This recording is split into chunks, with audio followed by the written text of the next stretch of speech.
দুনিয়াটা হচ্ছে আমার আপনার সবার জন্য একটা পরীক্ষাশালা।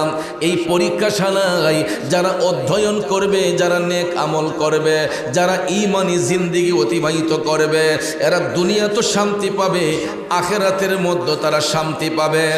আর দুনিয়ার মধ্যে যারা বদ আমল করেছে, খারাপ কাজে লিপ্ত হয়েছে, এরা দুনিয়াতে যেমন লাঞ্ছনা পেয়েছে, এরা কবর দেশের মধ্যে গিয়ে লাঞ্ছনা পাবে। এই জন্য যুবক ভাইয়েরা, মৃত্যু হয় দুই ধরনের। মুমিনদের মৃত্যু হবে একভাবে, আর মুনাফিকদের মরণ হবে আরেকভাবে। এই বিষয়ে হাদিস শরীফে আল্লাহর হাবিব সাল্লাল্লাহু আলাইহি ওয়াসাল্লাম বলেছেন, মৃত্যুর ফেরেশতা মালাকুল মউত আজরাইল যখন হাজির হয়ে যাবে আমার আপনার জান কবজের জন্য, যেই দিন আমাদের মৃত্যুর যন্ত্রণা শুরু হবে, সাকারাত যেই দিন শুরু হয়ে যাবে, মৃত্যুর বিছানায় শুয়ে যখন আমরা ছটফট ছটফট করব, বন্ধুরা আমার, বাবাজিরা, দয়াল নবী মায়ার নবী বলতেছেন, মৃত্যুর ফেরেশতা এমন একটা ভয়ঙ্কর রূপে আসবে, ওই রূপটা দেখার সঙ্গে সঙ্গে কে তার আত্মীয়, কে তার স্বজন, কে তার স্ত্রী, কে তার বাবা, কে তার মা, ওই ব্যক্তিগুলো তখন আর চিনতে পারে না, বুঝতে পারে না। যখন আমার আপনার সাকারাত শুরু হয়ে যায়, দেখবেন ওই মুহূর্তে আমাদের মুখে পানি দেওয়ার জন্য স্বজনরা চতুর্দিকে ব্যারিকেড দিয়ে বসে থাকে, ঠিক না ঠিক? বাবাজিরা আমার, ওই মুহূর্তে যদি সাকারাতকৃত ব্যক্তির মুখে 7 সমুদ্র 13 নদীর পানিও যদি ঢেলে দেওয়া হয়, ওই ব্যক্তির তৃষ্ণা নিবারণ করা হবে না, ওই ব্যক্তির তৃষ্ণা নিবারণ হবে না। কারণ ওই মুহূর্তে 7 সমুদ্র 13 নদীর পানি তার মুখে ঢাললেও তার তৃষ্ণা নিবারণ হবে না। দেখবেন চামিচ দিয়ে মুখে আমরা পানি দেওয়ার চেষ্টা করি, কিন্তু ভাইয়ার আমার, আমরা যে পানি দিচ্ছি, ওই লোকটা তো দেখতেছে না কে তার মুখে পানি দিচ্ছে, ওই লোকটা চিনতেছে না কে তার আত্মীয়, কে তার বাবা, কে তার মা, কে তার স্ত্রী। অর্থাৎ মৃত্যুর বিছানায় মানুষ যখন ছটফট করে, তখন আজরাইল আলাইহিস সালামের ভয়ঙ্কর রূপটা দেখার পরে অনেক মানুষের চোখগুলা দেখবেন বড় বড় হয়ে যায়, ঠিক না বেঠে? যখন সাকারাত শুরু হয়, দেখবেন অনেক মানুষের চোখগুলা বড় বড় হয়। আবার দেখবেন আরো কিছু কিছু মুমিন ব্যক্তি আছে, মৃত্যুর ফেরেশতা যখন তাদের জান কবজ করতে আসে, তখন তাদের চেহারার মধ্যে একটা মুস্কি মুস্কি হাসি থাকে, ঠিক না বেঠে? নবীর প্রেমিকেরা, আল্লাহর হাবিব সাল্লাল্লাহু আলাইহি ওয়াসাল্লাম বলেন, যখন কোনো মুমিন ব্যক্তির সামনে মৃত্যুর ফেরেশতা আজরাইল আলাইহিস সালাম হাজির হয়, বাজান আমার, বন্ধুরা আমার, তাদের দেহের মধ্যে হাতটা স্পর্শ করতে যতটুকু সময় লাগবে, হাতের স্পর্শে মুমিন ব্যক্তিদের জানটা হাসি মুখে তারা দিয়ে দিবে, তাদের কোনো মৃত্যুর যন্ত্রণা হবে না, মুমিন ব্যক্তিদের মৃত্যুর যন্ত্রণা হয় না। আর মুমিন ব্যক্তিরা যখন দুনিয়ার মায়া ত্যাগ করবে, তাদের চেহারার মধ্যে একটা মুস্কি মুস্কি হাসি থাকবে। আপনারা লক্ষ্য করে দেখবেন, আমাদের দেশের মধ্যে ভালো মানুষ যদি মারা যায়, কোনো মুমিন ব্যক্তি যদি মারা যায়, হতে পারে তার ফেস কাটিংটা কালো, হতে পারে শ্যামবর্ণ, হতে পারে ফর্সা, কিন্তু কিছু কিছু মানুষের ইন্তেকালের পরে দেখবেন তাদের চেহারাটা সুন্দর হয়ে যায়, চেহারাটার মধ্যে একটা নূর নূর ভাব লাগে, ঠিক না বেঠে? রাস্তাঘাটে দোকানপাটে বসে তখন আমরা বলি, আহ, লোকটা যেমন ভালো ছিল, তার মরণটাও এত সুন্দর হয়েছে, ময়রাও যেমন হাস্যা রয়েছে, বলি কি বলি না? এটা মুমিনদের বৈশিষ্ট্য। মুমিন ব্যক্তিরা দুনিয়ার মায়া ছেড়ে যখন চলে যাবে, ওই মুমিন ব্যক্তিরা দুনিয়া থেকে যাবার সময় তাদের চেহারার মধ্যে একটা মুস্কি মুস্কি হাসি থাকবে। আবার কিছু কিছু ব্যক্তি দেখবেন মারা যাবার পরে তাদের চেহারাটা দেখবেন ভয়ঙ্কর রূপ ধারণ করে। অনেকের চোখগুলা দেখবেন উল্টায়া থাকে, অনেকদের চোখগুলা দেখবেন বিদ্রুপের মতো হয়ে যায়, পেস কাটিংটা বিদ্রুপের মতো হয়ে যায়। আর জান কবজের সময় আজরাইল যখন তাদের কাইসা চিপ দেয়, পায়ের বৃদ্ধাঙ্গুল থেকে টিপতে টিপতে টিপতে টিপতে দমটা যখন বুকের উপর নিয়ে আসে গো, তখন দেখবেন মুখের মধ্যে ঘের ঘের করে একটা শব্দ বের হয়। ওই সমস্ত ব্যক্তিগুলার মুখ দিয়ে ঘের ঘের করে শব্দ বের হয়, যারা অন্যায় অত্যাচার করেছে, পাপ করেছে, জুলুম করেছে, তাদের জানটা এত কষ্টের সহিত আজরাইল আলাইহিস সালাম নিবে। পৃথিবীটা কিয়ামত যেই রকম, ওই সমস্ত সাকারাতকৃত ব্যক্তির কাছে মনে হবে যেন গোটা পৃথিবীটা কিয়ামত হইয়া যাইতেছে। বন্ধুরা আমার বাবাজিরা, আজরাইল আলাইহিস সালামের ভয়ঙ্কর থাবায় এমন কিছু মানুষ মৃত্যুর সময় তাদের পায়খানার রাস্তা দিয়ে পায়খানা বের হইয়া যায়। এত ভয়ঙ্কর চাপ আজরাইল আলাইহিস সালাম দিবে, এত কষ্টের সহিত তাদের জীবনটা কেড়ে নেওয়া হবে। চাপের কারণে অনেক মানুষের পায়খানার রাস্তা দিয়ে লঙ্গি ভরে যায় পায়খানায়। আপনারা লক্ষ্য করে দেখবেন, যারা মৃত ব্যক্তির গোসল দেয়, আপনারা অনেক মানুষের লক্ষ্য করে দেখবেন ইন্তেকালের পরে তাদের পায়খানার রাস্তা দিয়ে ময়লা পাওয়া যায়। যদি আপনার কথা বিশ্বাস না হয়, যারা মৃত ব্যক্তির লাশ ধৌত করেন, আপনারা জিনিসটা খেয়াল করে দেখবেন কিছু কিছু মানুষের ইন্তেকালের পরে পায়খানার রাস্তা দিয়ে মল বের হয়ে যায়, ময়লা বের হয়ে যায়।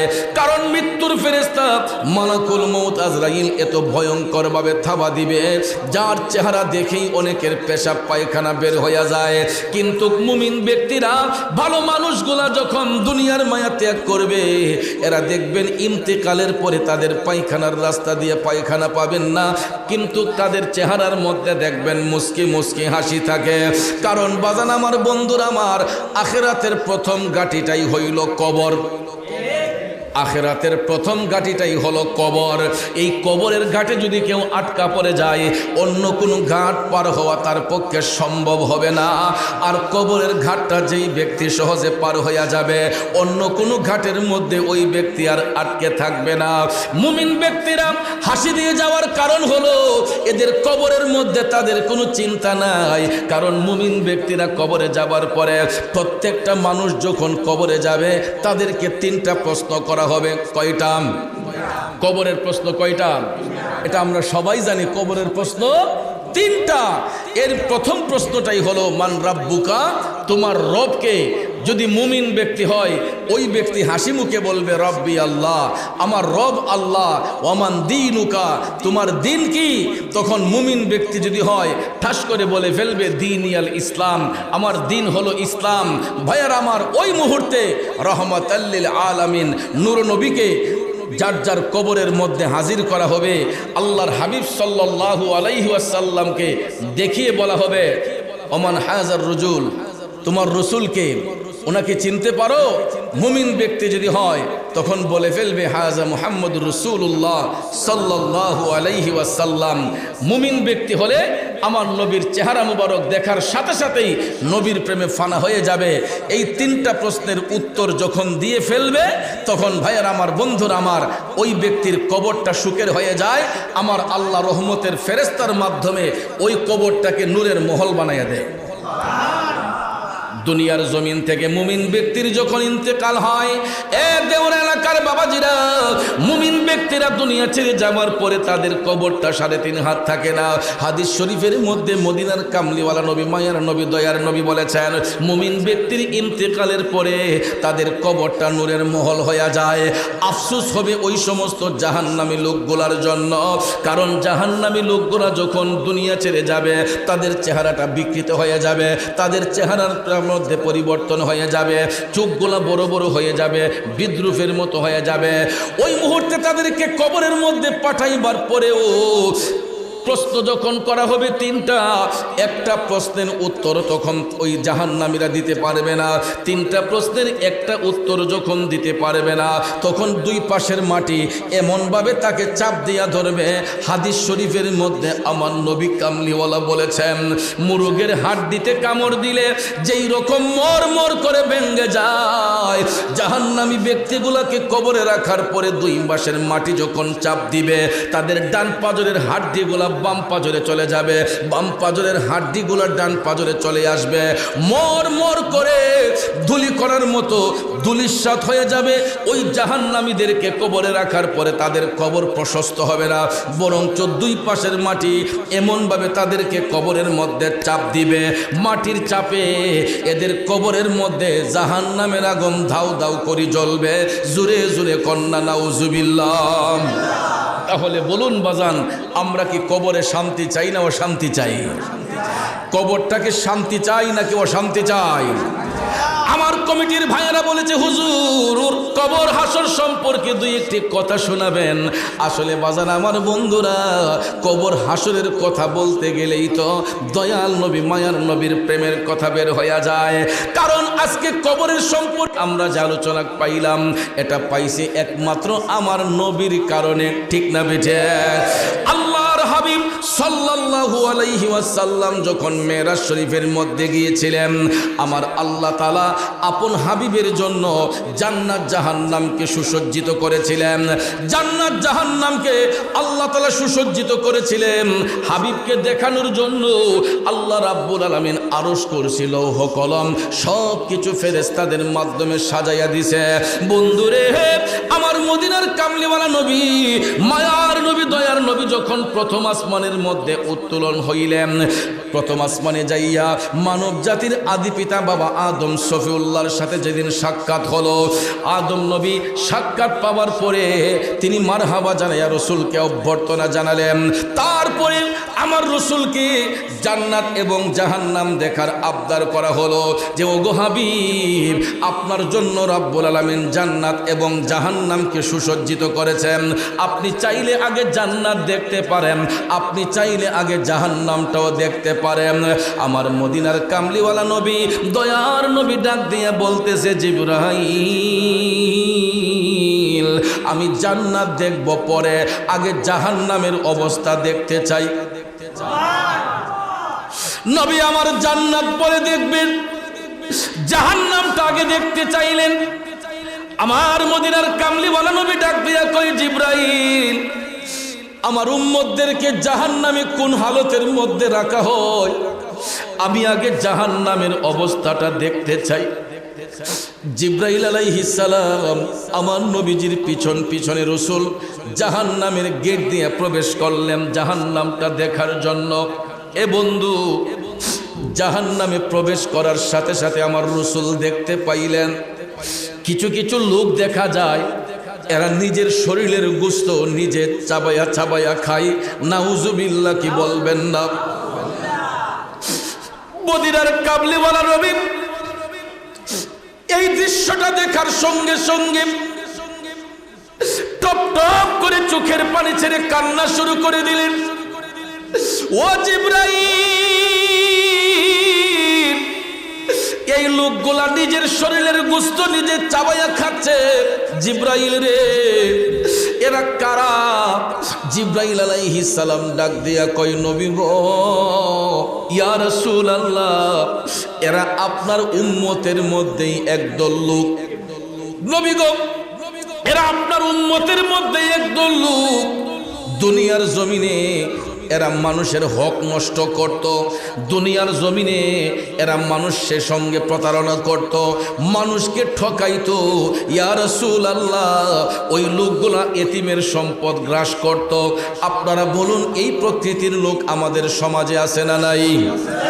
রাগ করবেন না, গুসা করবেন না। স্বার্থের উপর আঘাত পড়লে দেখবেন মানুষ মানুষকে খুন করতেও দ্বিধা করে না, ঠিক না বেঠে?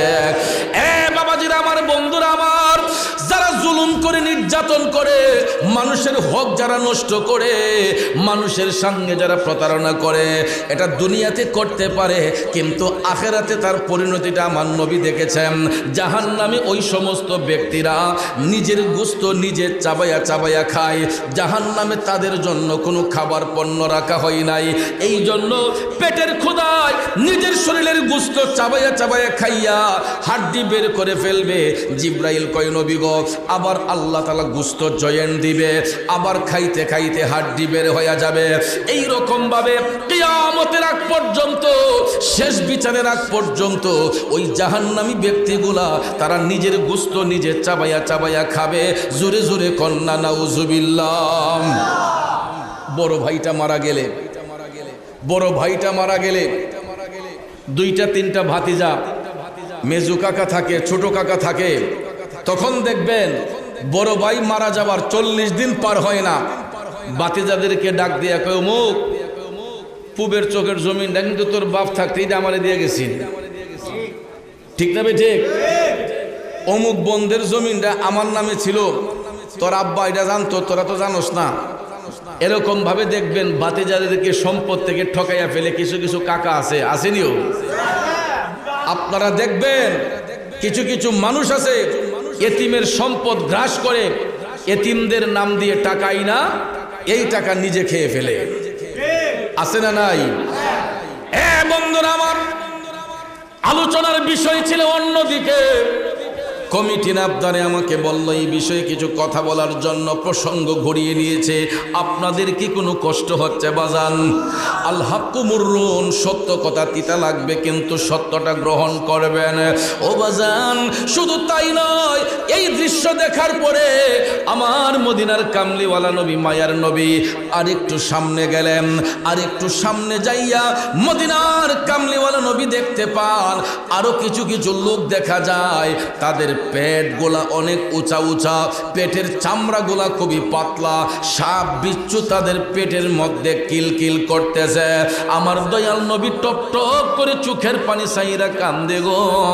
মদিনার কামলিওয়ালা নবী কান্না করে দিলেন। জিবরাইল আলাইহিস সালাম ডাক দিয়া কয়, নবী গো, আপনি কাদের জন্য কান্দেন? এরা হচ্ছে আপনার উম্মতের মধ্যেই একদল লোক, দুনিয়ার জমিনে নবী গো এরা সুদ খাইতো, ঘুষ খাইতো। আছে না নাই? আছে না নাই? ইয়া রাসূলুল্লাহ, নবী গো, দুনিয়ার জমিনে ওই মানুষগুলা সুদ খাইতো, ঘুষ খাইতো, এই জন্য মানুষের প্রতি জুলুম করার কারণে, সুদ গ্রহণ করার কারণে এই সম্পদটা হারামে পরিণত হইয়া তার দেহের রক্ত মাংসগুলা সব হারাম করে দিয়েছে। আর ওই হারাম সম্পদগুলা ভক্ষণ করার কারণে এইগুলা পেটের মধ্যে যাইয়া সাপ বিচ্ছু হইয়া গেছে। কারণ বাজান আমার, বন্ধুরা আমার, দয়াল নবী জাহান্নামের মধ্যে গিয়া দেখছেন সুদকুর ঘুষকুরের পেটের চামড়া পাতলা, তাদের পেটের ভিতরে সাপ বিচ্ছু দৌড়া দৌড়ি করে। নাউজুবিল্লাহ কোন। এই সুদকুর ঘুষকুরের পেটকে রিচার্জ করে বিজ্ঞানীরা অ্যাকোরিয়াম আবিষ্কার করছে। অ্যাকোরিয়াম চিনেন? বড় লোকদের ড্রয়িং রুমের কর্নারে দেখবেন গ্লাস ফিটিং করে বিভিন্ন প্রজাতির মাছ এটার ভিতরে ছাড়ে। আছে না নাই? এটা বাহির থেকেও দেখা যায়, ভিতর থেকেও দেখা যায়। তো এটা যে আবিষ্কার করছে বিজ্ঞানীরা, এই রসুলের হাদিস শরীফকে রিচার্জ করে, সুদকুর ঘুষকুরের পেটকে রিচার্জ করে বিজ্ঞানীরা অ্যাকোরিয়ামের আবিষ্কার করছে। কারণ সুদকুর ঘুষকুরের পেটের চামড়া খুব পাতলা ছিল, সাপ বিচ্ছু তাদের পেটের মধ্যে কিলকিল করতেছে। আমার রসুল সেটা আপন চোখ মোবারকে দেখেছেন। জোরে কন্না আল্লাহু আকবার। বন্ধুরা আমার, অল্প দিনের জিন্দেগি পাইয়া সম্পদশালী হওয়ার জন্য, অল্প দিনের জিন্দেগি পাইয়া সম্পদশালী হওয়ার জন্য, রাতারাতি বড় লোক হওয়ার জন্য দেখবেন কিছু কিছু খন্নাস আছে মানুষের সম্পদ নষ্ট করে, মানুষের হক নষ্ট করে, মানুষের কাছ থেকে কষ্ট দিয়া সুদ গ্রহণ করে, ঘুষ গ্রহণ করে। আসেনি? প্রায় 90% জায়গায়, 95% জায়গায় আপনি প্রত্যেকটা সেক্টরে যান, ঘুষ ছাড়া একটা কাগজও এই জায়গা থেকে ওই জায়গায় যায় না। কথা বলেন ঠিক না বেঠিক? তাদের যেমন দোষ আছে আমাদেরও দোষ আছে, তাদের যেমন দোষ আছে আমাদেরও দোষ আছে, বরঞ্চ আমাদের দোষটা তাদের চাইতে বেশি। তারা আবদার করতেই আমরা দিয়ে দেই, আর আমরা তো একজন দেওই না, একটা ব্যক্তিরে দেওয়ার জন্য 10 জন রেডি থাকে। তাহলে খারাপ কি ওই লোকটা না আমরা সবাই? আমরা সবাই খারাপ। আমরা যদি এই জিনিসটা বন্ধ করে দেই তাহলে এই সুদ ঘুষ আস্তে আস্তে বন্ধ হয়ে যাবে। কথা বলেন ঠিক না বেঠিক? রাগ করবেন না, আল হাক্কু মুররুন। বাদান আমার, বন্ধুরা আমার, সুদকুর ঘুষকুর এদের পেটের চামড়া খুবই পাতলা থাকে, এদের পেটের ভিতরে সাপ বিচ্ছু দৌড়াদৌড়ি করে। আপনারা আবার একটা জিনিস লক্ষ্য করবেন, রসুল বলেছেন যারা হারাম খায়, হারাম গ্রহণ করে, এদের মুখের মধ্যে বেশি বেশি আল্লাহ নবীর জিকির থাকবে। সুদকুর ঘুষ করে দেখবেন নামাজ রোজা একটু বেশি করে, করেনিও? আপনারা দেখবেন সমাজে যারা মার্কা মারা সুদকুর ঘুষকুর, অনেক সময় এদের আমল আখলাক দেখা আমরা অনেক সময় মসজিদের সভাপতি সেক্রেটারি বানাই দেয়। কথা কোন ঠিক না বেঠিক? টাকাওয়ালা পয়সাওয়ালা দেখা অনেক জায়গায় দেখবেন সুদকুর ঘুষকুরে মসজিদের সভাপতি সেক্রেটারি বানাই ফেলি। আর ইডা বাইরে খাইতে খাইতে মসজিদের সভাপতি সেক্রেটারি হইয়া অনেক সময় দেখা যায় মসজিদের দান বাক্সের টাকাগুলো খাইয়া যায়। কথা কোন আছে না নাই? ওরে বাগানে সর্পের সীমা নাই, আদর করি সর্প রেখে সইও না রে ভাই। ওরে সর্বঙ্গে বিষে ভরা ধ্বংসিলে প্রাণ বাসে না, অজ্ঞানে কি চিনতে পারে আকবরী সোনা। কথা কোন ঠিক কিনা? ওর ভাই বাগানে পাখির সীমা নাই, কাকের বুকে ময়নার বুলি শুনছনি রে ভাই। ওরে কাকো কালো কুকিল কালো, কাকো কালো কুকিল কালো, আরো কালা ময়না, অজ্ঞানে কি চিনতে পারে আকবরী সোনা। এ বিবেকবান মানুষ যারা একটু যাচাই বাছাই কইরা মসজিদের সভাপতি বানাইবেন, সেক্রেটারি বানাইবেন, পয়সার জোর দেইকা চামড়া সুন্দর দেইকা বানাইবেন না। সুদকুর ঘুষকুর কখনো মসজিদের সভাপতি হওয়ার যোগ্যতা রাখে না। সুদকুর ঘুষকুর কখনো মসজিদ মাদ্রাসার সেক্রেটারি হওয়ার যোগ্যতা রাখে না। ঠিক না বেঠে? আব্বাজিরা আমার রাগ করবেন না, গুসা করবেন না। ওই সমস্ত সুদকুর ঘুষকুর যারা, রসুল বলেছেন এদের মুখের মধ্যে জিকির থাকবে বেশি, এদের মধ্যে আমল থাকবে বেশি। এমন আমল করবে করতে করতে কপালের মধ্যে কালো দাগও পড়ে যাবে। সুদকুর ঘুষখোর নামাজ পড়তে পড়তে দেখবেন কপালে কালো দাগও পড়ে যায়।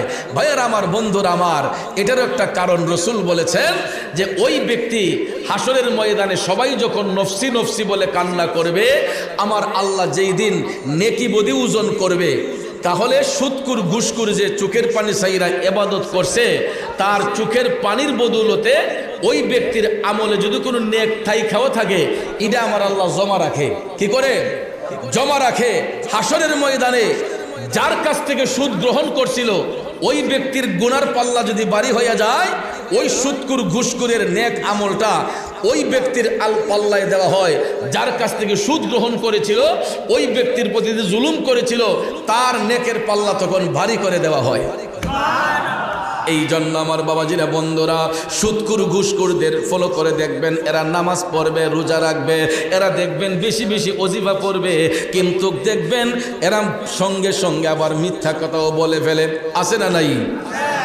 বিভিন্ন এলাকায় বিচার আচার হইলে দেখবেন অনেক বিচারকরা বিচারকে বসে, সালিশি বৈঠকের মধ্যে বসে, আজানটা হইলেই দেখবেন ওহর থেকে টুপিটা বাইর করে করে নামাজটা হইরাই, নামাজটা ফুরি এই দেখবেন হাসারে মিশা কইতেছে, মিশারে হাসা কইতেছে।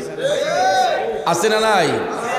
বেশি লাগে না? আমাদের দেশে ইমান নষ্ট করার জন্য 500 টাকার একটা নোটিশ যথেষ্ট। তলে দা গিয়া যদি 500 টাকা ধরাইয়া দেন, ও যা রায় তোর হুক যাইব। আমি আছি, কথা কোন ঠিক না বিঠে? আমি আছি, তুই চিন্তা করিস না, না হতে দা ঘুমাগা।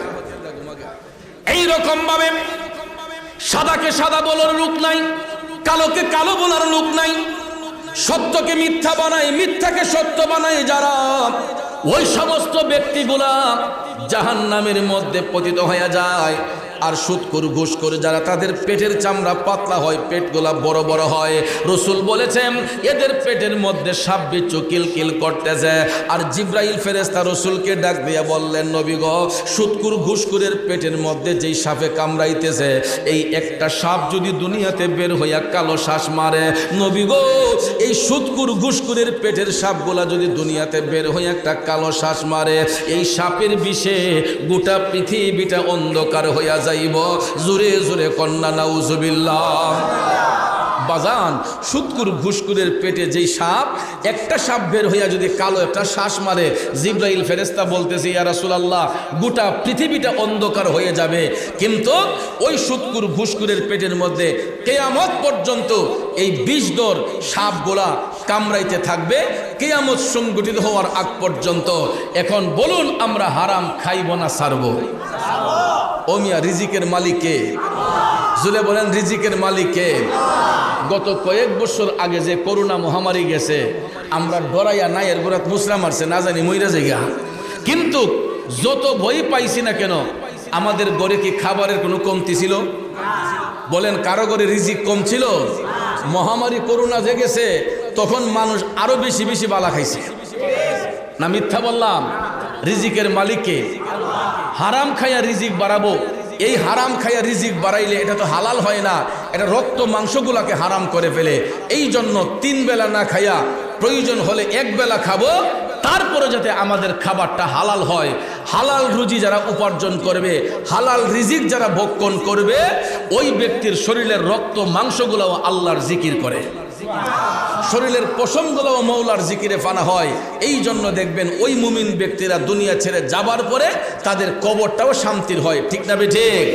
যাক ভাইয়ের আমার, জান্নাতের আলোচনা আর একটু পরে করতেছি, আসুন জাহান্নামের আরো কিছু আলোচনা আমরা শুনে যাই। রসুল যখন আরেকটু সামনে গেলেন, যাইয়া দেখতেছেন আরো কিছু কিছু লোক দেখা যায়, এদের পাওগুলা উপর দিকে, মাথাগুলা নিচ দিকে, এবং তাদের মাথার মগজগুলা বাতের ফেনের মতো ঠকবক ঠকবক করে মাটিতে গলায়া গলায়া পড়তেছে। আমার রসুল এই দৃশ্য দেখে টপ টপ করে চোখের পানি সাইরা নবীজি কামতেছেন আর বলতেছেন, জিব্রাইল রে, ও জিব্রাইল, এই হতভাগ্য লোকগুলা কারা? এদের পাওগুলা উপর দিকে, মাথাটা নিচের দিকে, কারণটাকে? জিব্রাইল আলাইহিস সালাম ডাক দিয়া কই, নবী গো, ইয়া রাসূলুল্লাহ, মায়ার নবী গো, এরা আপনার উম্মতের মধ্যেই একদল লোক, দুনিয়ার জমিনে এরা পাওর উপর ভর করে যাইয়া মানুষ হত্যা করত, মানুষরে খুন করত, মানুষের শরীর থেকে রক্ত ঝরাইত। আপনারা বলুন, এই প্রকৃতির লোক আছে না নাই? মোবাইলটা খুললা দেখেন, ইউটিউবে ঢুইকা দেখেন, ফেসবুকে ঢুইকা দেখেন, প্রতিদিন একটা একটা খুন হচ্ছে, মার্ডার হচ্ছে, ভাই এক ভাই আরেক ভাইকে মেরে ফেলছে, আপন ভাই ভাইকে মেরে ফেলতেছে। প্রতিদিন এই রকম অহরহ ঘটনা ফেসবুক ইউটিউবের মধ্যে খুঁজলে পাওয়া যায়, আছে না নাই?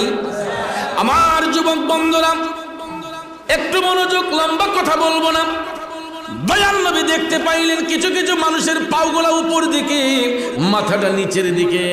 এর কারণ হলো এরা দুনিয়াতে পাওর উপর ভর কইরা মানুষ হত্যা করত, মানুষের শরীর থেকে রক্ত ঝরাইত। এই জন্য আমার আল্লাহ তাআলা তাদের উপর নারাজ হইয়া জাহান্নামের মধ্যে ওই লোকগুলাকে শাস্তি প্রদান করতেছেন। রাসূল বলতেছেন, কিয়ামতের আগ পর্যন্ত ওই লোকগুলা জাহান্নামের আগুনে জ্বলতে থাকবে, তাদের মাথার মগজগুলা টপ টপ করে মাটিতে গলায়া গলায়া পড়বে। শুধু তাই নয় বাবাজিরা, আর একটু সামনে যাইয়া আমার মদিনার কামলিওয়ালা নবী বিদ্রুপের মতো কান্নার শব্দ শুনতে পাইলেন। কারা যেন চিৎকার করে কান্নাকাটি করতেছে। হঠাৎ করে রাসূল দেখতেছেন কিছু কিছু কবর দেখা যায়, কবরের মাটিগুলা ফাইটা আগুনের ফুলকিগুলা উপর দিকে উতলাইয়া উঠতেছে। আমার দয়াল নবী টপ টপ করে চোখের পানি চাইরা কান্দা বলতেছেন, ও জিব্রাইল, মাটি ফাইটা আগুনের ফুলকি বের হচ্ছে, কান্নার শব্দ শোনা যাচ্ছে। জিব্রাইল আলাইহিস সালাম বলতেছেন, নবী গো, এরা আপনার উম্মতের মধ্যেই একদল লোক, দুনিয়ার জমিনে ওই লোকগুলা মা বাবার মনে কষ্ট দিত, মা বাবার শরীরের উপর হাত উঠাইত। আছে না নাই? আছে না নাই? এ দেওরা গ্রামের বাবাজিরা, গভীর মনোযোগ। মা বাবার অবাধ্য সন্তানগুলোকে কবর দেশে আমার আল্লাহ জাহান্নামের আগুন দিয়া জ্বালায়। জিব্রাইল আলাইহিস সালাম বলতেছে, নবী গো, এরা কান্না করতেছে কারণ তাদের কবরের মধ্যে জাহান্নামের আগুন জ্বলতেছে। কারণ সন্তান মা বাবার মনে যখন আঘাত দেয়, সন্তান যখন মা বাবার গায়ের উপর হাত উঠায়, আল্লাহ তাআলা ওই সন্তানের উপর নারাজ হয়ে যায়। বন্ধুরা আমার, মা বাবা সন্তানকে অন্তর থেকে অভিশাপ দেয় না, কিন্তু মা বাবার মনের কষ্টটা যখন অনুভব হয়, এই কষ্টটাই তাদের জন্য অভিশাপ হয়ে যায়। মা বাবার মনের কষ্টটাই সন্তানের জন্য অভিশাপ হয়ে যায়। এই জন্য আল্লাহর হাবিব সাল্লাল্লাহু আলাইহি ওয়াসাল্লাম বলতেছেন, যেই সন্তানগুলা মা বাবার মনে কষ্ট দেয়, মা বাবার দিলের মধ্যে আঘাত দেয়, এদেরকে জাহান্নামের মধ্যে আমার আল্লাহ নিক্ষিপ্ত করে, জাহান্নামের আগুন দিয়া তাদেরকে জ্বালানো হয়। কিয়ামত পর্যন্ত ওই সন্তানগুলাকে জাহান্নামের আগুন দিয়া জ্বালানো হইবে। তাইলে বলুন, মা বাবার সঙ্গে সদ্ব্যবহার করা দরকার আছে না নাই? কিন্তু কেমনে রে আব্বা, বিয়ে শাদী করার পরে বিবির ফান্দে পইরা অনেক সন্তান আছে মা বাপ নিয়ে খাইতেই চায় না, তাদেরকে জুদা করে দেয়, আলাদা করে দেয়। কথা কোন ঠিক না ঠিক? এমন পরিবার আছে না? ম্যাডাম আসলে পরেই দেখবেন স্ত্রী যখন স্বামীরে মন্ত্র দেয় যে আমি তোমার মা বাপ লেখাই থাকতাম না, তখন দেখবেন আস্তে আস্তে ওই ছেলে, যেই ছেলে কোনোদিন বাবার চোখের সামনে দাঁড়ায় কথা বলে নাই, যেই ছেলে কোনোদিন মায়ের সামনে দাঁড়ায় কথা বলে নাই, কিন্তু বিবির ধোকার মধ্যে পইরা দেখবেন বাবারে কয় যে আমার জুদা করে দেন, আমি আর আপনারা লেখাইতাম না। আসেনি এরকম? যুবক বন্ধুরা আমার, পায়ে হাত ধরে বলবো, কোন মা বাবার নিয়ে ভাগাভাগি করতেছো?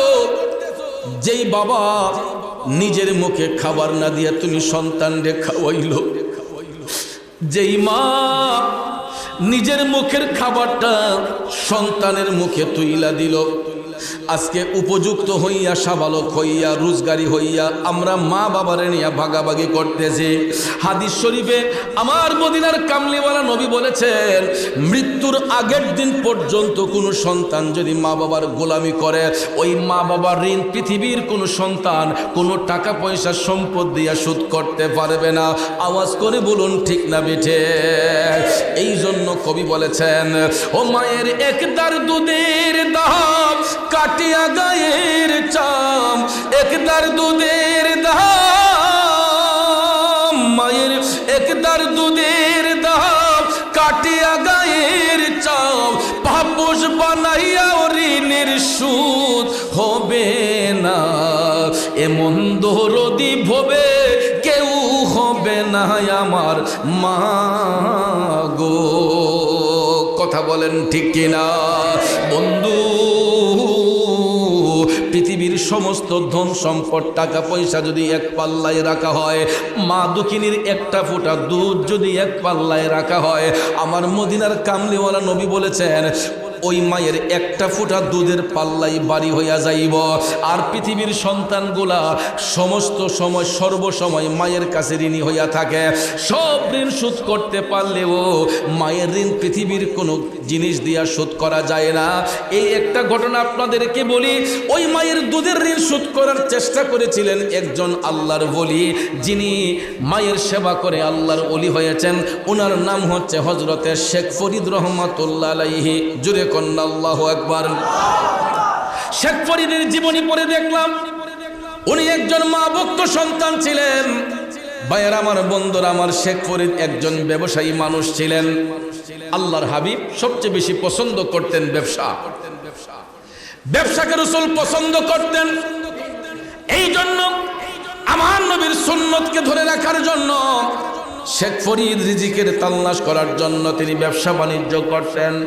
হাজিরিন, শেখ ফরিদ প্রতিদিন ব্যবসা কইরা যখন বাড়িতে আসতেন, শোবার ঘরে যাইয়া তিনি চিন্তা করতেন, দেখি তো পৃথিবীতে কেউ আসেনি, আমার কাছে কোনো লেনদেন পাই কিনা।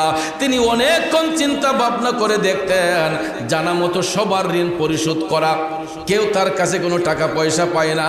শেখ ফরিদও কারো কাছে কোনো লেনদেন নাই, টাকা পয়সা পাওনা নাই। একদিন, 2 দিন, 3 দিন যাবার পরে হঠাৎ একদিন শেখ ফরিদ সুবার ঘরে আইসা তিনি ভাবতে ভাবতে হঠাৎ করে একটা ঋণ তিনি খুঁজে বের করলেন।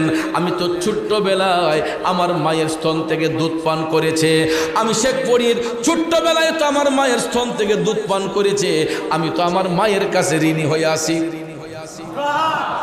আমি তো আমার মার কাছে ঋণী, আমার মার দুধ পান করছি, আমার জানা মতো অন্য কোনো ঋণ নাই, একটা ঋণ আছে, আমার মায়ের দুধের ঋণটা আমাকে শোধ করতে হবে। তখনও তিনি বুঝতে পারেন নাই যে রসুল হাদিস শরীফে বলে রাখছেন যে মৃত্যুর আগের দিন পর্যন্ত মার গোলামি করলে ওই মায়ের দুধের ঋণ শোধ হয় না।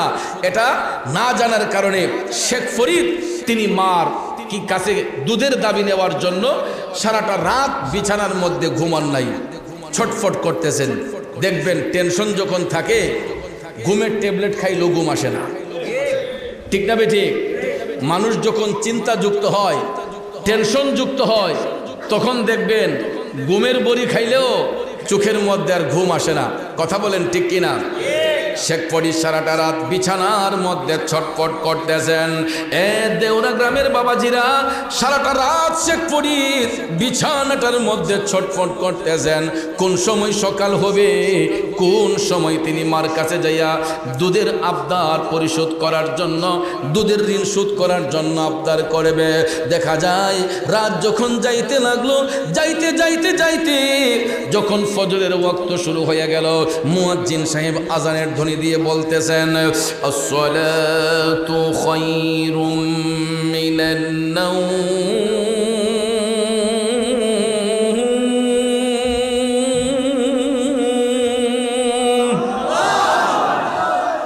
এই আওয়াজটা শুনলে কোন মুমিন ব্যক্তি কি বিছানায় পিঠ রাখতে পারে? কথা বলেন, পারে? কিন্তু আমরা এমন পুরা কপাইল্লা, ঘরের কাছে মসজিদ, ফজরের আজান দিলে মাইকে আমরা ঘরের থেকে আজান শুনি না।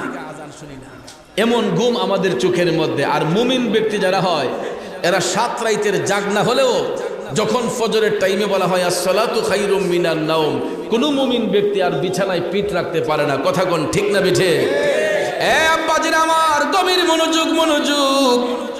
শেখ ফরিদ যখন আজানের ধ্বনি শুনলেন আসসালাতু খায়রুম মিনান নাওম, তিনি জাগ্রত হয়ে গেলেন নামাজ পড়ার জন্য। শেখ ফরিদ বিছানা ছেড়ে দিলেন, ওনার মা বিছানা ছেড়ে দিলেন জাগ্রত হইয়া।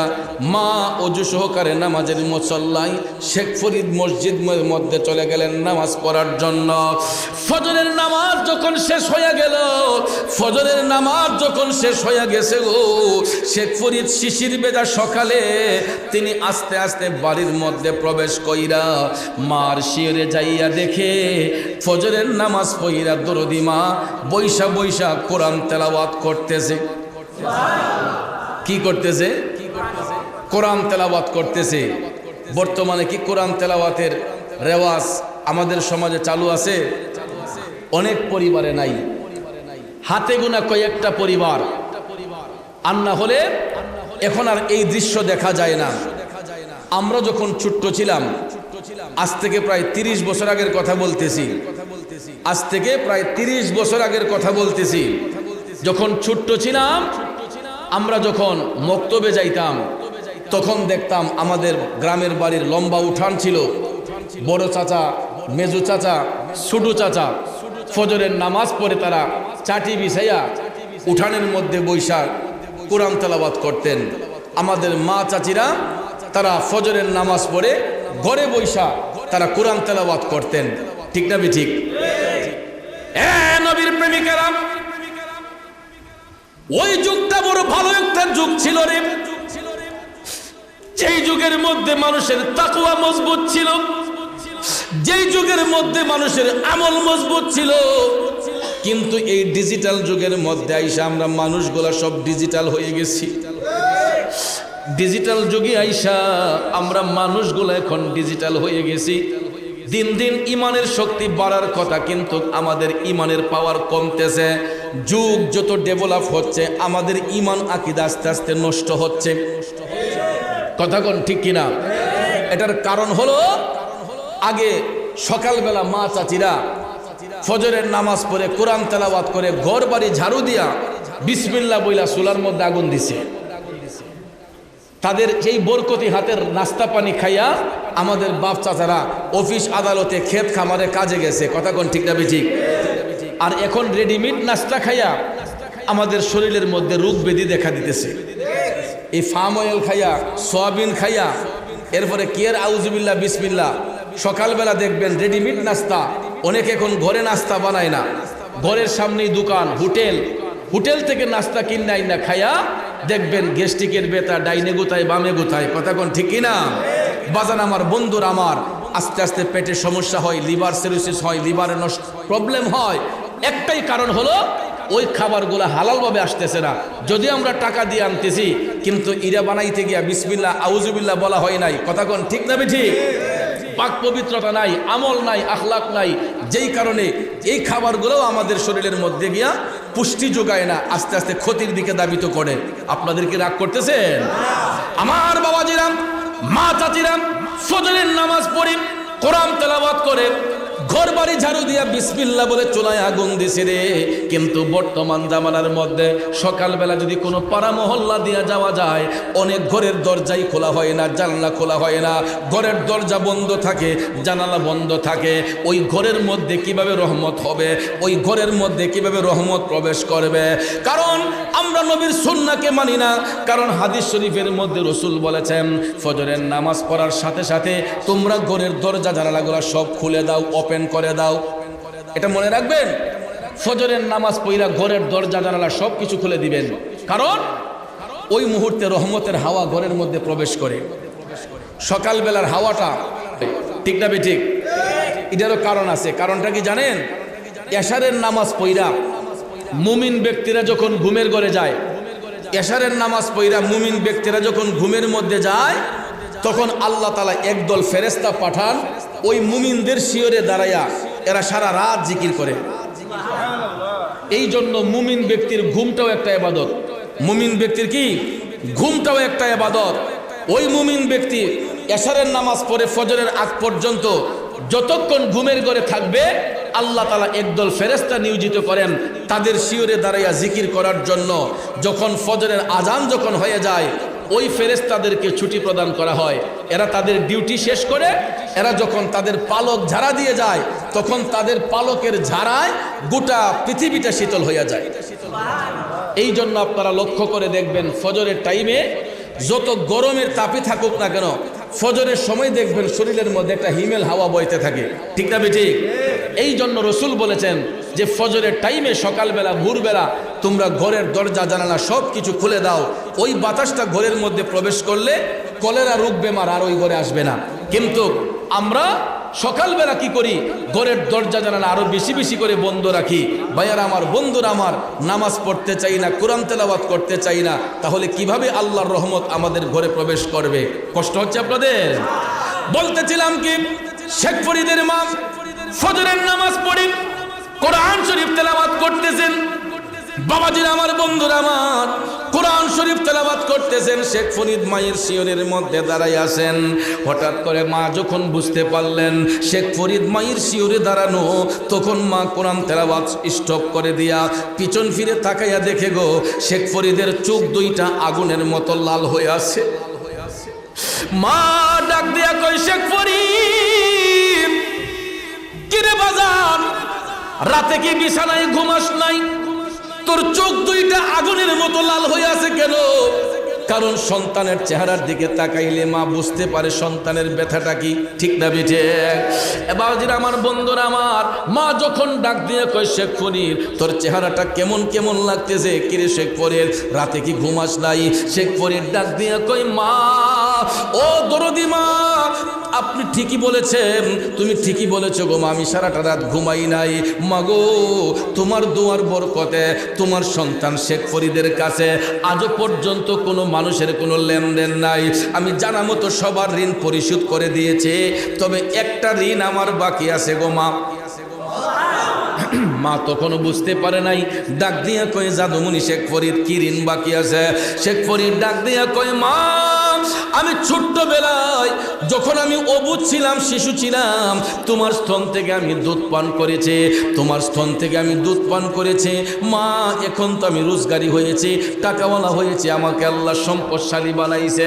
মাগো, আমি তোমার দুধের ঋণ শোধ করতে চাই। বলো মা, কত টাকা দিলে তোমার দুধের ঋণটা শোধ হবে? এই কথা যদি সন্তানের মুখ থেকে কোনো মা শুনে, বলুন তো ওই মায়ের সেন্স কি ঠিক থাকে? থাকার কথা। মা ডাক দিয়ে কই, শেখ ফরিদ, কিরে তুই কি পাগল হয়ে গেছিস? আল্লাহর ওলি শেখ ফরিদ ডাক দিয়ে কয়, মা, আমি তোমার ঋণ শোধ করতে চাই। টাকা যদি না চাও, আমি সম্পদ দিয়ে হলো তোমার দুধের ঋণ শোধ করব, তোমার গোলামি কইরা হইল তোমার ঋণ আমি শোধ করব। এই কথা শোনার পরে ওই দরদি মা ওই মায়ের বাক শক্তি বন্ধ হয়ে গেছে, মা আর কথা বলে না। শেখ ফরিদ ধাক্কাইয়া কয়, মা বলো না গো মা, কতটা সম্পদ দিলে তোমার দুধের ঋণ শোধ হবে? মা যখন কথা বলে না, মায়ের বাক শক্তি বন্ধ হয়ে গেছে। শেখ ফরিদ কই, বুঝছি মা, এমনি হবে না, আমি তোমার গোলামি করব, তোমার সেবা করব, এরপরও আমি তোমার দুধের ঋণ শোধ কইরা ছাড়ব। এরপর থেকে শেখ ফরিদ মায়ের সেবা করা শুরু করে দিলেন, মায়ের গোলামি করা শুরু করে দিলেন। করতে করতে করতে করতে একদিন নয়, 2 দিন নয়, একদিন নয়, 2 দিন নয়, 1 বছর নয়, 2 বছর নয়, 12টা বছর। কয় বছর? এ বন্ধু, 12টা বছর শেখ ফরিদ মারে কাঁধের মধ্যে নিয়ে হাঁটলেন, মার সেবা করলেন। 12 বছর পরে কান্দের মধ্য থেকে মারে লামাইয়া শেখ ফরিদ কয়, আম্মা একদিন নয়, 2 দিন নয়, 12টা বছর তোমার গোলামি আমি শেখ ফরিদ করছি গো মা। ও মা, 12 বছর তোমারে কান্দে লইয়া হাঁটলাম, মাগো এবার বলো তোমার দুধের ঋণ শোধ হইছিনি? একটা চিৎকার দিয়া মা তখন ডাক দিয়া কয়, শেখ ফরিদ 12 বছর আমি শুধু তোর আলামতিটা দেখলাম, 12 বছর তোর সেবা শুশ্রূষা পাইলাম, আমি মা কথা বলি নাই, শুধু দেখলাম তুমি শেখ ফরিদ কি করো কি না করো। মা 12 বছর পরে ডাক দিয়া কয়, শেখ ফরিদ 12 বছর কেন? তুমি যদি 1200 বছরও আমি মার গোলামি করো, আমার নবীর কথা যদি সত্য হয়, আমার রসুলের হাদিস যদি সত্য হয়, তাইলে তুমি 12 বছর কেন, 12,000 বছর গোলামি করলেও আমি মায়ের 1 ফোঁটা দুধের ঋণ শোধ করতে পারবা না। আল্লাহু আকবার, ইয়া রাসূলুল্লাহ। ঘরে ঘরে জালো, জিন্দাবাদ জিন্দাবাদ। মায়ের একবার দুধের দাম কাটিয়া গায়ের চাম, পাপোশ বানাইয়া ঋণের সুদ হবে না, এমন দরদি ভবে কেউ হবে না আমার মা গো। শেখ ফরিদ ডাক দিয়ে কয়, মা আমি যদি মৃত্যুর আগের দিন পর্যন্ত তোমার গোলামি করি, তাইলে তো দেখি তোমার দুধের ঋণ শোধ হবে না। তখন শেখ ফরিদ মায়ের পায়ে দইরা পরে রইলেন, মায়ের পায়ে জড়াইয়া কয়, মা গো মা, আমার ভুল হয়ে গেছে মা, আমি 12 বছর গোলামি কইরা দুধের ঋণ শোধ করতে চাইছি মা, এটা আমার চরম বিয়াদবি হয়েছে, ভুল হয়েছে মা, আমি তো তোমার সন্তান, তুমি তো আমাকে 10 মাস 10 দিন গর্ভে ধারণ করেছ, আমি তোমার সন্তান হইয়া মা তোমার কাছে ক্ষমা চাই, জিন্দেগিতে আর কোনোদিন তোমার কাছ থেকে কোনো হিসাব নিকাশ চাইব না। এটা বলার পরে শেখ ফরিদের মা নামাজের মুসল্লায় বৈশা আমার আল্লাহর ডাক দিয়া কয়, আল্লাহ আমার শেখ ফরিদ রে তুমি ওলি বানাইয়া দাও। আরো জোরে কন্যা সুবহানাল্লাহ। এ বন্ধু, মা আমার আল্লাহর ডাক দিয়া কয়, আল্লাহ আমার শেখ ফরিদে তুমি অলি বানাইয়া দাও। মায়ের ডাক আল্লাহ কবুল করবে কি করবে না? একটা কথা মনে রাখবেন, পৃথিবীর সব মানুষের মোনাজাত যদি এক পাল্লায় রাখা হয়, মায়ের একটা মোনাজাত যদি এক পাল্লায় রাখা হয়, আমার নবী কামলিওয়ালা বলেছেন ওই সন্তানের জন্য তার মায়ের একটা মোনাজাতের পাল্লাই বাড়ি হইয়া যাইব। এই জন্য বাজান, মার মনে কোনোদিন কষ্ট দেওয়া যাবে না, মার সাথে কোনোদিন বেয়াদবি করা যাবে না। বন্ধুরে, আপনি দেখবেন যাচাই কইরা, এই মুহূর্তে যদি আপনার একটা দুর্ঘটনা ঘটে, দেখবেন সবার আগে মাটা পাগলিনীর মতো দৌড়াইয়া চলে আসবে, ঠিক না? আমি আমার মারে নিয়ে গর্ব করি।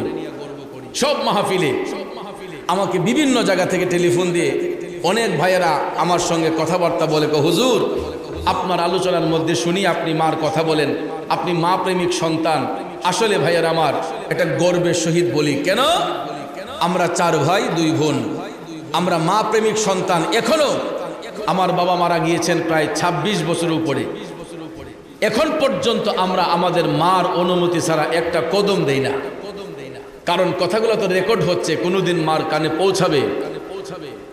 একটা কদমও মার অনুমতি ছাড়া আমরা বেলাইনে দেই না। মা যে আদেশ করেন প্রত্যেকটা আদেশ আমরা পালন করার চেষ্টা করি। গত 2 সপ্তাহ আগে, 2 সপ্তাহ এখনো হয় নাই, আমি আমার মাকে নিয়ে মক্কা শরীফ মদিনা শরীফ জিয়ারত করে আসছি। আম্মা বলছে ফুত আমারও লিয়ে যাওগা, ইতিপূর্বে আরো 3 বার গেছে, এবার নিয়ে 4 বার আম্মা। তা আমি তো আল্লাহ পাক আমারে বহুবার নেওয়াইছে। তা আমার আম্মা অসুস্থ শরীর নেও, ফুত নবীর রোজা শরীফটা মরার আগে আর একটা বার দেখে আসি। আমার বাবাজিরা, বন্ধুরা, আমি যখন মাহফিলে যাই, রাত 12টা 1টা 2টা যখন হয়ে যায়, ঘরের স্ত্রী আমার টেলিফোন দিয়ে খবর নেয় না, কিন্তু আমার জন্য একটা মানুষ জাগ্রত হইয়া বইসা থাকে। এই মানুষটা হলো আমার মা।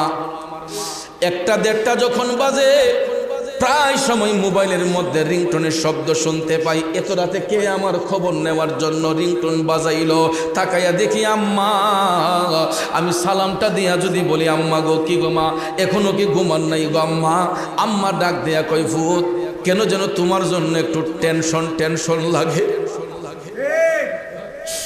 দেশের হালচাল ভালো না। আম্মা ডাক দিয়া কই ফুত, দেশের পরিস্থিতি ভালো না, না জানি কোন জায়গায় কোন বিপদ হইয়া যায়। এই জন্য যেদিন মাহফিলের কথা বলি, আম্মা আজকে অমুক জায়গায় মাহফিল, আম্মা বলে ফুত এলাকার লোকগুলা কেমন, পরিচিত লোক আসেনি? দেখেন এই কথাটা মা বলে যে পরিচিত লোক আসেনি, এলাকার মানুষগুলা কেমন, এটা যাচাই করে মা। আর কি কেউ বলবে কথা? এরকম শুধু আমার মা কেন, আপনিও যখন একটা অন্য জায়গায় যাবেন, আপনার মাও দেখবেন আপনারে বলবে যে ফুত জায়গাটা বালানি, ফুত এলাকার মানুষটি কেমন। কথা কোন ঠিক না বেঠিক? এটাই হলো একটা মায়ের বৈশিষ্ট্য, একটা মায়ের কর্ম। এটাই হয় সন্তানের জন্য, যে সন্তান যাতে কোনো বিপদগ্রস্ত না হয়, সন্তান যাতে টেনশন যুক্ত না হয়, এই জন্য দেখবেন মা সব সময় সাহস জুগায় দেয়। কথা কোন ঠিক কিনা? আমার যুবক ভাইয়েরা, আমি দেখেছি বিদেশ বাড়িতে যেই সন্তানগুলো থাকে, অনেক মা ছেলের রুজি বাড়ার জন্য, বরকত বাড়ার জন্য, রুজিতে বরকত বাড়ানোর জন্য অনেক মা দেখছি নফল রোজা রাখে। অনেক মা নামাজের মুসল্লায় বসে আর কিছু কয় না, হুজুর আমার ফুটের লেগে একটু দোয়া করেন, হুজুর আমার ফুটটা যদি ভালো থাকে এই দোয়াটা করেন। আর ঘরের স্ত্রী আইয়া কয় হুজুর আমার জামাই টেহা দেয় না, একটু তদবির করে দেন যাতে টেহাটা ফাটাই দেয়। কথা কোন ঠিক না বেঠিক? আর মা গিয়া দোয়া চাই হুজুরের দ্বারা যে হুজুর আমার ছেলেটা যাতে ভালো একটা অবস্থানে থাকে, তার রুজিটা যাতে বাড়ে, আর আমার ছেলে যাতে ভালো থাকতে পারে, এজন্য খাস করে একটু দোয়া করে দিন। এরকম দোয়া করে মা। আর ঘরের স্ত্রী টাকার হিসাব করে, টাকা গণনা করে। কথা কোন ঠিক না বেঠিক? সব স্ত্রী না, আবার কিছু কিছু ভালো স্ত্রীও আছে যারা একটা সংসারকে সুন্দর করে পরিচালনা করে। তাই বলে সবাইকে আবার খারাপ ভাববেন না, ঠিক না বেঠিক? কিছু কিছু মা বোন আছে যারা স্বামীর টাকার জন্য অপেক্ষা করে আর বেধুম টাকা খরচ করে অন্য রাস্তায়, এটার বললাম না বাকিটা, আরেকজনে হাত তামা করে ইনকাম করে, আর ওইদিকে ঘরের বিবি টাকা দিয়া বাদশাহী করে। আসেনি? এই জন্য ভাইয়ার আমার 2 সপ্তাহ আগে আমি যখন সৌদি আরবে ছিলাম, আমি আমার প্রবাসী বাঙালিদের কষ্টের জিনিসগুলা দেখে আসলাম, তাদের মনের কষ্টগুলা বুঝে আসলাম। এমনও ছেলে আছে কাজ নাই, বৈশা বৈশা খাইতেছে, কিন্তু বাড়ি থেকে চাপ দিতেছে টাকা পাঠানোর জন্য। পাঠাইবো কেমনে? কাজ নাই, কাম নাই। কত কষ্টে বিদেশ বাড়িতে দিন কাটাইতেছে আমাদের প্রবাসী রেমিটেন্স যোদ্ধারা। 2 মাস 3 মাস কাজ করাইয়া টাকা দেয় না, বেতন দেয় না। এত জঘন্য ব্যক্তিগুলা, ছেলেগুলা হাত তামা করে ফেলছে, পরিশ্রম করতেছে, 8 মাস 9 মাস হয়ে গেছে, 3 মাস হয়ে গেছে, এদেরকে বেতন দেয় না। আর ওই সমস্ত বিহেভগুলা করতেছে কিছু কিছু কোম্পানির সুপারভাইজার। এর মধ্যে আমাদের বাঙালি সুপারভাইজার অনেকে আছে। 10টা 20টা লেবার নেওয়ার পরে এদের কাছ থেকে এদেরকে কাজ করাইয়া এদের নাম দিয়ে কোম্পানি থেকে বিল উঠায় বড় অঙ্কের। সে নিজে বড় লোক হইয়া এলাকার মধ্যে গিয়ে 5 কানি 10 কানি জমি রাখে, আর ওই ছেলেগুলারে কষ্টে দিন কাটাইতেছে। 10 দিন কাজ করাইলে 1 দিনের বেতন দেয়, 10 দিন কাজ করাইলে 2 দিনের বেতন দেয়, তো বাকি 8 দিনের বেতন যায় কই? এগুলা এই সুপারভাইজাররা মাইরা বিভিন্ন এলাকার মাঝে গিয়ে হেরা দানবীর হয়। আছে না নাই? মসজিদও 50,000 দেলায়, মাদ্রাসাত 1 লাখ দেলায়। মানুষের তো বাবা রে হে দিহালি হি দিন গেল বিদেশ, অতটি আর মালিক হয়ে গেছে গা। টাকা কি গাছও ধরেছে যারা দিলি পরে? এত রাতারাতি বড় লোক হয় কিভাবে? পরের হক মাইরা। এই জন্য বাবাজিরা আমার পায়ে হাত ধরে বলবো, জান্নাত যদি পাইতে হয় এই সমস্ত অন্যায় অত্যাচার ছেড়ে দিতে হবে বাজানো। আমার দয়াল নবী জাহান্নামের মধ্যে যাইয়া এই দৃশ্য দেখলেন, যারা মা বাবার মনে কষ্ট দেয় এদের কবরের মধ্যে আগুন জ্বলে। আমার আলোচনা সংক্ষেপের দিকে নিয়ে যাব, কারণ সময় চলে যাচ্ছে। বন্ধুরা আমার, বাবাজিরা, এবার জাহান্নাম দেখতে যাইয়া রসুল আরেকটা পাশ দিয়া গেলেন, যাইয়া দেখতেছেন আমার মা বোনদের আযাব। পুরুষ বাড়ি এত কব হুজুর সকল আযাব কে আলে আমরা পুরুষের লেগে, মহিলার কোনো শাস্তি নাই। জাহান্নামে নারীদের শাস্তি সবার আগে ছিল, কারণ রসুল যখন জাহান্নামে দেখতে আরেক পাশ দিয়ে গেলেন, যাইয়া দেখতেছেন কিছু কিছু নারীদেরকে চুলের সঙ্গে ঝুলাইয়া, চুলের সাথে ঝুলাইয়া তাদেরকে শাস্তি প্রদান করা হচ্ছে। আমার দয়াল নবী টপ টপ করে চোখের পানি ছেড়ে কান্না করতেছেন, ও জিব্রাইল, এই হতভাগ্য নারীগুলা কারা? জিব্রাইল আলাইহিস সালাম বলতেছেন, ইয়া রাসূলুল্লাহ, এরা আপনার উম্মতের মধ্যেই একদল নারী, এরা দুনিয়ার জমিনে পর পুরুষ থেকে তাদের চুলগুলা লুকাইয়া রাখতো না। চুল খুলুন না ভিডিও আসেন আমরা দেশ, রাস্তাঘাটে চললে, বিভিন্ন বিয়ে শাদীর অনুষ্ঠানে গেলে, ফাল্লারিং করলে দেখবেন তাদের চুলের বাতাস আরেকজন মানুষের নাকের মধ্যে গিয়ে লাগে। কথা কোন ঠিক না ঠিক? চুলের সুবাটা যখন আরেকটা পুরুষের নাকে লাগে, ওই পুরুষটা ওই নারীর দিকে আকৃষ্ট হয়ে যায়। কথা কোন ঠিক না ঠিক? এই জন্য ভাইয়ের আমার, রসুল বলেছেন, যেই নারীগুলা চুল খুলে রাস্তাঘাটে চলাফেরা করে, হাসরের ময়দানে আল্লাহ তাআলা ওই ব্যক্তি নারীদের চুলের সঙ্গে ঝুলাইয়া তাদেরকে শাস্তি প্রদান করা হবে। এর শাস্তির কারণ হলো এরা পর পুরুষ থেকে নিজের চুলকে লুকাইয়া রাখতো না। নবী আরেকটু সামনে গিয়ে দেখতেছেন, আরো কিছু কিছু নারী দেখা যায়, এদেরকে জিহ্বার সাথে ঝুলাইয়া পেরাক দিয়ে শাস্তি প্রদান করা হচ্ছে। জিহ্বার মাঝখান দিয়া পেরাক ঢুকাইয়া জিহ্বার সাথে এদেরকে ঝুলাইয়া শাস্তি প্রদান করা হচ্ছে। আমার নবী কান্না করতেছেন। জিব্রাইল আলাইহিস সালাম বলতেছে, নবী গো, এই নারীগুলা আপনার উম্মতের মধ্যেই একদল নারী, এরা দুনিয়ার জমিনে তাদের জবান দিয়ে আপন স্বামীকে গালিগালাজ করত, এবং এরা এই বাড়ির ঝগড়া ওই বাড়িতে লাগাইতো। এরকম সাংবাদিক আসেনি? কথা কোন আসেনি? আপনার ঘরে ফান্ডা হাই ওই দেখবেন গেছে গা দক্ষিণ পাড়া গিয়া কয়, চাষি গরো নি গো, ঠিক না বেঠে? শাস্তি করে কিতা গো, আগো শুনছুনি কুস্তা কয় কিতা, কয় অমুকে তো তার বউ ছেড়ে দিছে। আসেনি এরকম? অথচ তারা স্বামী স্ত্রীর মধ্যে মনোমালিন্য হয়েছে, এই বিদিকে আহি করে ফান হাইয়া এই কথা যখন জানছে, এই সংবাদটা সরাইবার লেগে দেখবেন ঠাস করে দক্ষিণা দিকে গা, উত্তরা দিকে গা, ফুবা দিকে গা, পশ্চিমা দিকে গা, গিয়া আরো 10 জন রে এই করে গিয়া ফান হাইতেছে, শুন হাইতেছে, আগো হে জামাইয়ে যেই কথা কইছে, ঠিক না বেঠি? এরকম রেডিমেড সাংবাদিক আছে না? কার গরু কিতা হইতেছে না হইতেছে দেখবেন নীরবে আইতে গিয়া সিফাদা কানাদা ছায়া দেহে এই গরু কিতা হইতেছে না হইতেছে, আবার এই ঘরের কথা নিয়ে আরেক ঘরে লাগায়, ওই ঘরের কথা নিয়ে আরেক ঘরে লাগায়। এরকম চুকুলকুরি মহিলা আছে না নাই? এদের শাস্তি হবে জাহান্নামে। রাসূল বলেছেন, এদের জিহ্বার সাথে পেরাক দিয়া ঝুলাইয়া আমার আল্লাহ তাদেরকে শাস্তি প্রদান করবে। কারণ এই কারণ হলো এরা স্বামীকে গালিগালাজ করত এবং পরনিন্দা করত। জোরে কোন নাউজুবিল্লাহ। যাক বাজার আমার, জাহান্নামের আলোচনা বহুত করলাম, এবার জান্নাতের মধ্যে চলে যাই। আমার রাসূল জাহান্নাম দেখার পরে জান্নাতের মধ্যে যখন প্রবেশ করলেন, জান্নাতের দরজা দিয়ে প্রবেশ করার সাথে সাথেই রাসূল দেখতে পান জান্নাতি একটা খুশবু নবীজির নাক মুবারকে লাগতেছে। এত সুন্দর খুশবু দেখা আমার নবী মুস্কি মুস্কি হাসতেছেন। আর হাসতে হাসতে রাসূল যখন জান্নাতের মধ্যে প্রবেশ করলেন, দেখতেছেন কিছু কিছু নূরের মহল দেখা যায়। এক একটা মহলের মধ্যে এক একজন লোক আরাম করতেছে, সুস্বাদু খাবার খাইতেছে। আমার রাসূল ডাক দিয়ে বললেন, ও জিব্রাইল, একটু আগে দেখলাম কি, এখন দেখতেছি কি, এত সুন্দর সুন্দর মহল, এত সুন্দর সুন্দর ঘর দেখা যায়, এক একটা ঘরের মধ্যে এক একটা লোক বৈশা সুস্বাদু খাবার খাইতেছে। জিব্রাইল আলাইহিস সালাম ডাক দিয়া কয়, নবী গো, ইয়া রাসূলুল্লাহ, এরা আপনার মুমিন উম্মতের মধ্যে একদল লোক। ইয়া রাসূলুল্লাহ, এরা আপনার উম্মতের মধ্যে মুমিন। নবী গো, আপনি যে নূরের মহলগুলা দেখতেছেন, এইগুলা দুনিয়ার কোনো ঘর বাড়ি না, এইগুলা হচ্ছে আপনার মুমিন উম্মতের এক একটা কবর। ইয়া রাসূলুল্লাহ, এগুলো দুনিয়ার কোনো ঘর বাড়ি না, এইগুলো আপনার মুমিন উম্মতের এক একটা কবর। এরপরে রসুল এই দৃশ্য দেখে আইসা দুনিয়াবাসীকে জানাইলেন যে মুমিনদের কবর নূরের একটা মহল হইয়া যায়।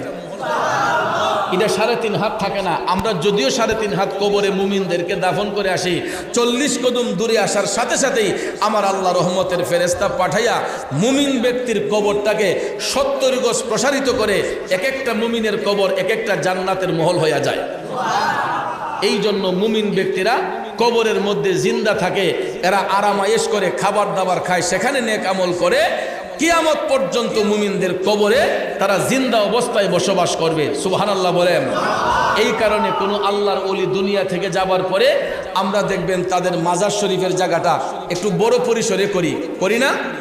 অনেকে ফতোয়া দেয় যে একজন মানুষ 3.5 হাত কবরে শুইব, অত জায়গা লইয়া অত উঁচা কইরা এই ঘর বানানোর দরকারটা কি? ভাইয়ের আমার, আসলে এদের বুঝের অভাব।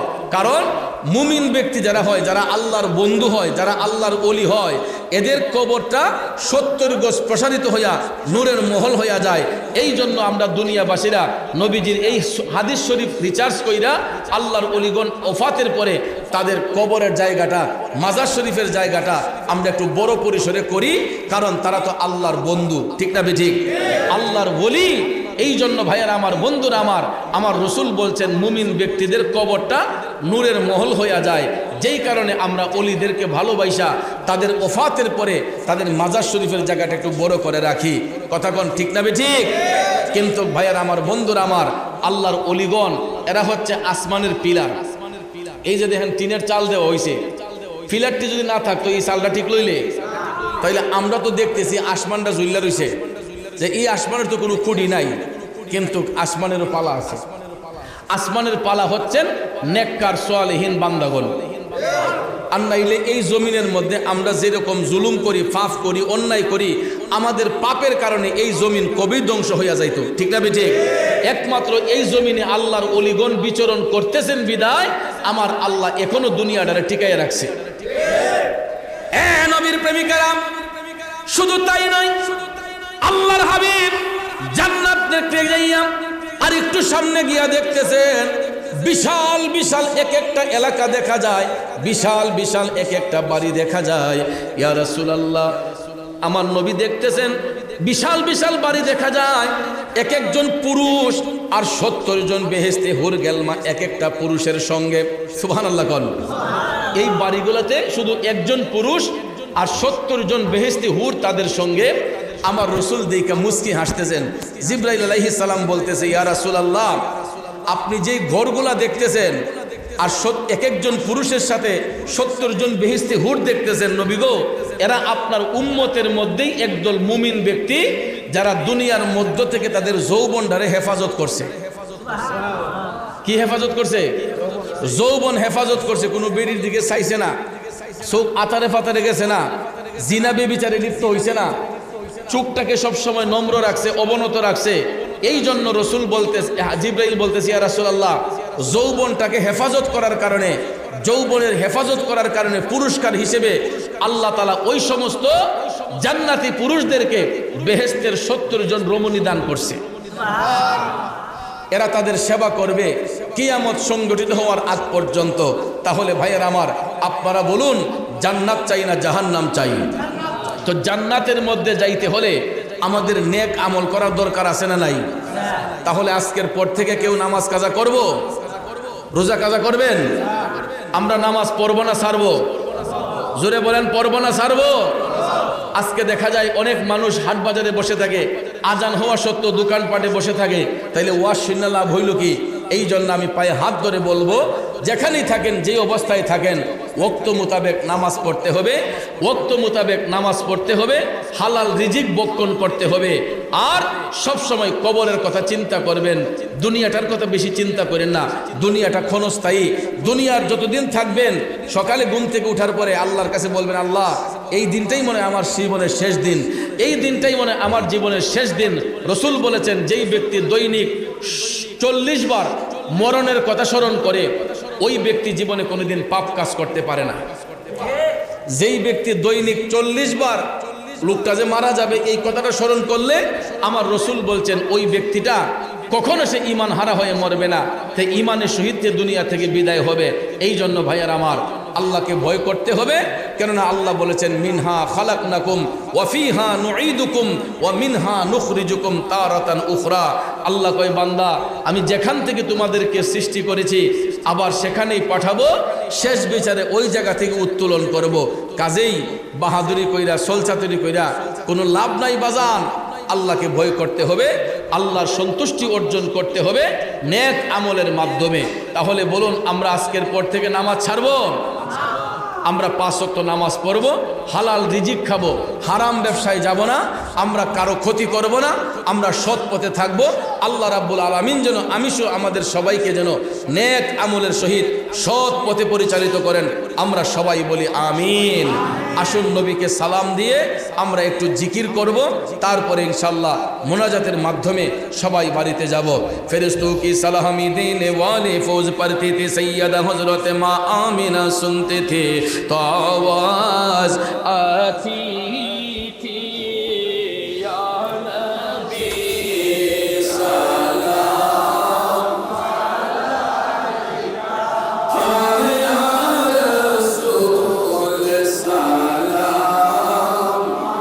अलैका या हबीब सलाम अलैका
সালাম লা ইলাহা ও লা ইলাহা সবাই লা ইলাহা ও লা ইলাহা ও লা ইলাহা সবাই লা ইলাহা ও সবাই লা ইলাহা লা ইলাহা ইল্লাল্লাহু মুহাম্মাদুর রাসূলুল্লাহ সাল্লাল্লাহু আলাইহি ওয়াসাল্লাম। সবাই একটু মহব্বতে আবার জিকির করুন ইসমে জাত আল্লাহ আল্লাহ আল্লাহ আল্লাহ আল্লাহ আল্লাহ আল্লাহ আল্লাহ আল্লাহ নূর মোহাম্মদ নামটি আপনার দয়াল নবী নামটি আপনার সদাই জাগে মোর মোহনে কাঙ্গালে রে দন গো মুর্শিদ কে বানা জানে মাশাআল্লাহ আল্লাহ আল্লাহ আল্লাহ আল্লাহ আল্লাহ আল্লাহ আল্লাহ কুরআন শুই নাচি আমি গুনাহগারের বন্ধু নবী মাশাআল্লাহ মারহাবা নিদান কাহলে পার করিবেন নিদান কাহলে পার করিবেন গুনাহগার উম্মত জেনে কাঙ্গালে রো দন গো মুর্শিদ कहबाना जाने या माशाअल्लाह अल्लाह अल्लाह अल्लाह अल्लाह अल्लाह अल्लाह अल्लाह अल्लाह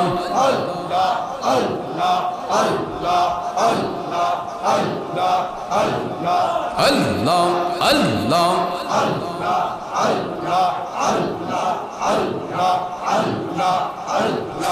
لا إله إلا الله محمد رسول الله صلى الله عليه وسلم সকলে বলি মারহাবা বাবাজিরা আমার আমি অদম গুনাহগার স্টেজে এসেছি প্রায় 1.5-2 ঘন্টার মতো হয়ে যাচ্ছে। তো যেই কথাটা আপনাদেরকে বলতে চাই, শেষ ভালো যার সব ভালো তার, শেষ ভালো যার সব ভালো তার। তা আমরা সারা দিন থেকে নিয়ে এই পর্যন্ত দেশ বিখ্যাত ওলামায়ে কেরামের জবান থেকে আমরা নসিহতপূর্ণ বয়ান শুনেছি।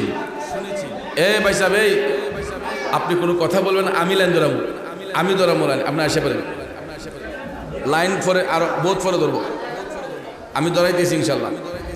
শুনেন তো, সন্ধ্যা থেকে নিয়ে পর্যন্ত অনেক ওলামায়ে কেরামের জবান থেকে আমরা নসিহতপূর্ণ বয়ান শুনেছি।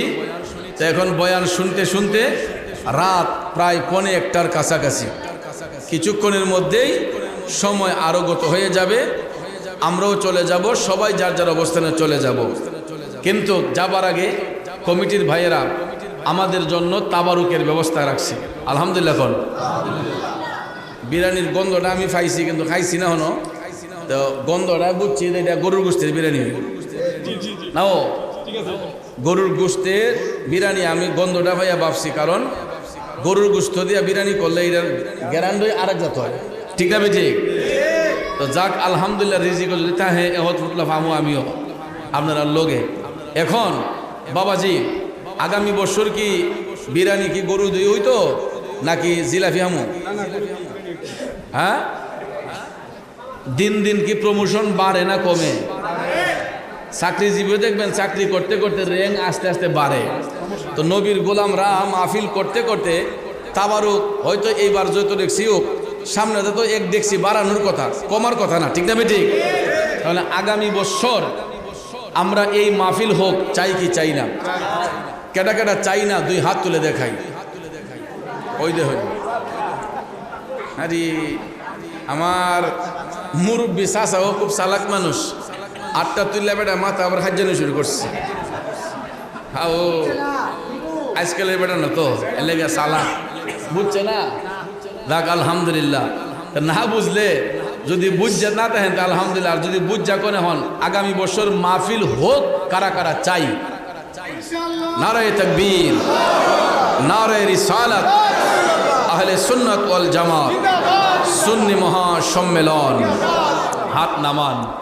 আপনারা হওয়ার পক্ষে হাত তুলছেন। এখন বাজান মানুষের কোনো নিশ্চয়তা নাই, কার মরণ কিভাবে হয় এটা বলা যায় না। আমি গত বছর কয়েকটা মাহফিলে গেছি, মাহফিলের যিনি সভাপতি উনি 1 সপ্তাহ আগে ফোলা মানে পোস্টার করছে, সভাপতি যারে নাম দিছে ওর মাহফিলের দিন গিয়া দেখি সভাপতি মরহুম। সভাপতি কি কবরে চলে গেছেন, অথচ উনি মাহফিলের নেতৃত্ব দিতেন। সভাপতির মাহফিলের সভাপতি মাহফিলে স্টেজে থাকার কথা ছিল, কিন্তু গত বছর কয়েকটা মাহফিলে গেলাম, গিয়া দেখি ফোলাফানকে হুজুর এই নামটা লাগে একটু দোয়া করেন।